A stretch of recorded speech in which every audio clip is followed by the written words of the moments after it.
मारकाट होगी, मरेंगे लोग, होना ही है। 1 महीना अगर ईरान इजराइल का युद्ध और खिंच गया तो भाई साहब बहुत खतरनाक परिस्थितियां डेवलप होनी शुरू हो जाएगी। तो अब इन समयों से निपटने के लिए जो एक चीज आपको काम आएगी वो है आपकी आंतरिक शक्ति। अगर आप ध्यान नहीं करते, साधना नहीं करते, तो आप बहुत बेचैन हो जाएंगे, आप बहुत परेशान हो जाएंगे।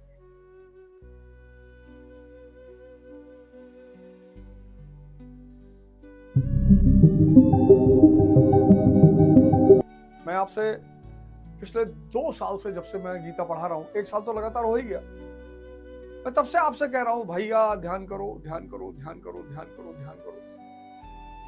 क्योंकि जैसे कि गुरु लोग बात करते थे, कई सारे संत महात्मा बात करते हैं कि समय बहुत खराब आने वाला है। ऐसे भी आप देखो एटमॉस्फेयर में आपको एक डर का माहौल दिखाई पड़ेगा, एक अजीब सा खौफनाक माहौल की कुछ होने जा रहा है भाई, सब लोग डरे हुए हैं, सहमे हुए हैं। तो उसी तरह से माहौल भी बनता चला जा रहा है। समाज में आग लगी हुई है, ब्राह्मण, ठाकुर, संवर्ण, दलित, और ब्राह्मणों के पीछे तो ऐसा पड़ गए लोग। और वो ऐसा नहीं कि ये लोग ब्राह्मण के खिलाफ हैं,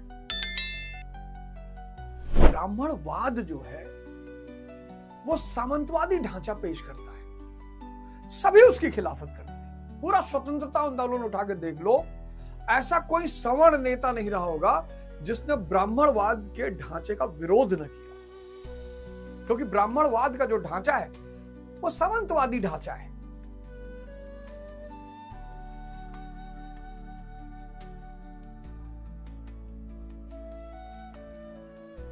ब्राह्मण अलग है, ब्राह्मणवाद अलग है। एक साहब को मैं सुन रहा था तो बता रहे थे कि नालंदा जो है ब्राह्मणों ने जलाया था। लोग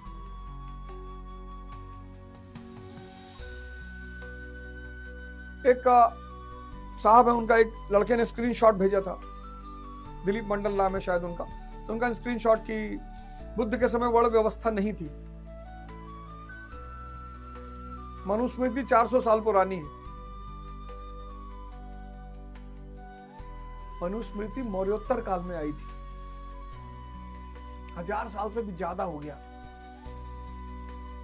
मनुस्मृति, नारद स्मृति, याज्ञवल्क्य स्मृति, ओसान स्मृति, और आज ये यूपी बिहार में जो कह रहे हैं ब्राह्मण हमारा हाथ खा गए।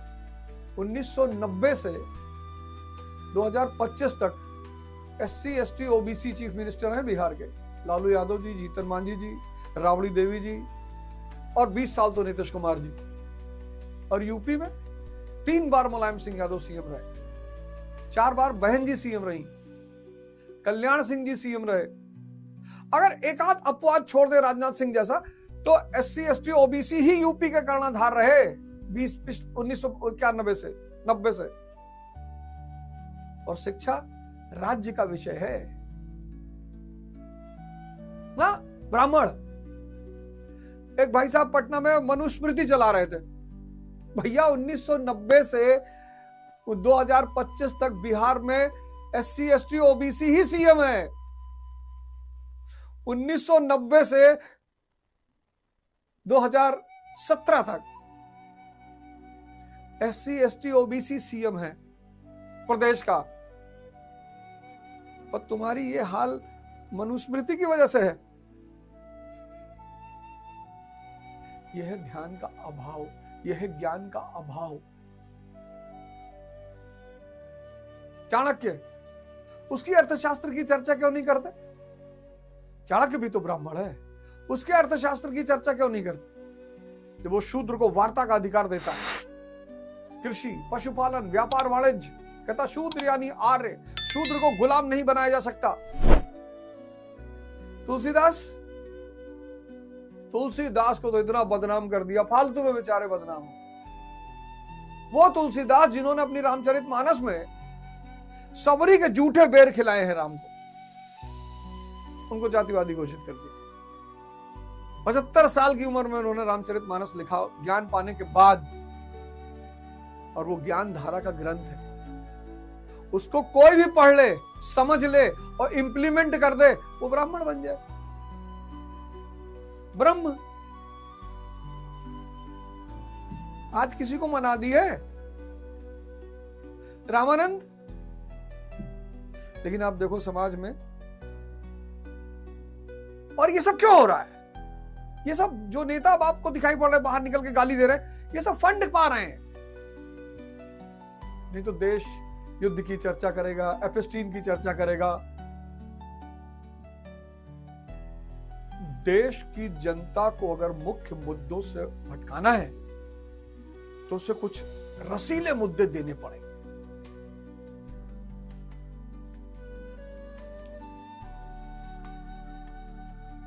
देखो, अगर आप ध्यान नहीं करते, साधना नहीं करते, तो आप बहुत बेचैन हो जाएंगे, आप बहुत परेशान हो जाएंगे। असहाय, दर्द, पीड़ा, ये सब क्या हो रहा भगवान? और अब ये बढ़ेगा।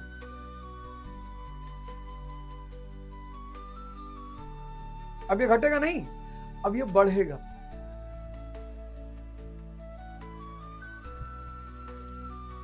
और भीषणतम बढ़ेगा।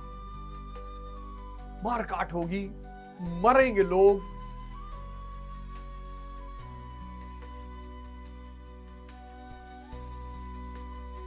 होना ही है।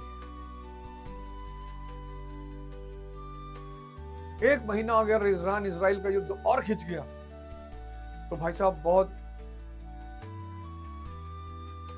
खतरनाक परिस्थितियां डेवलप होनी शुरू हो जाएंगी। तो अब इन समयों से निपटने के लिए जो एक चीज आपको काम आएगी वो है आपकी आंतरिक शक्ति। यज्ञ करना पड़ेगा। 18वें श्लोक में मैंने आपको बताया, यज्ञ यानी कर्म, यज्ञ कर्म यानी भजन, भजन यानी योग साधना। सांस को देखना है, यही यज्ञ है। और इष्ट का चिंतन करना है, इष्ट का। वो इष्ट आपकी मां हो सकती है, आपके पिता हो सकते हैं, आपका गुरु हो सकता है, आपका भाई, आपकी बहन, यहां तक कि आपकी पत्नी, और कोई वो व्यक्ति जो सिर्फ शुद्ध ऊर्जा हो। दो काम करना है। कर्म, पहला चरण ही थोड़ा मेहनत वाला है। कर्म, हर जगह स्वयं को साधने की कोशिश। झाड़ू लगा रहे हैं, ध्यान में, साधना में, वो सांस पे ध्यान और इष्ट चिंतन। पढ़ रहे हैं, अब पढ़ रहे हैं तो एक दिक्कत खड़ी हो जाएगी कि अगर इष्ट चिंतन करेंगे तो पढ़ाई कैसे करेंगे? पढ़ाई अपने आप में एक ध्यान है। जब पढ़ाई से आप बाहर भागें, बस इष्ट चिंतन पर आ जाएं। जैसे ही मन पढ़ाई से हटे, वैसे ही सांस और इष्ट चिंतन। अगर वो पढ़ाई में रमा हुआ है तो वो ध्यान चल ही रहा है।